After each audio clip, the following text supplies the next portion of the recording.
સરકારના મંત્રી કુંવરજી બાવળિયાને નાયબ મુખ્યમંત્રી બનાવવા કોળી સમાજના સ્થાનિક નેતાઓની માંગ. બાવળિયાએ કહ્યું, લાગણી હોઈ શકે, પક્ષ લેશે નિર્ણય.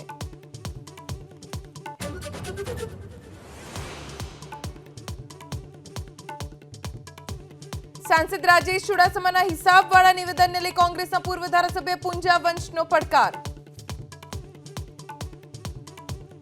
તમે જ્યાં નક્કી કરો, તમે જે સ્થળ સમય નક્કી કરો, એ સમયે જાહેરની અંદર આપણે હિસાબ કરવા માટે હું તૈયાર છું.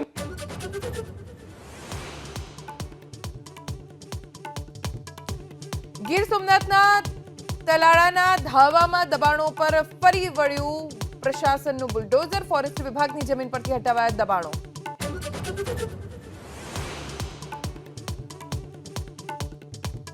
પુરીમાં જગન્નાથજીની રથયાત્રાનો આજે બીજો દિવસ. ત્રણેય રથ આજે ગુંડિયા મંદિર પહોંચશે. રવિવારે 10 લાખ ભક્તો જોડાયા રથયાત્રામાં.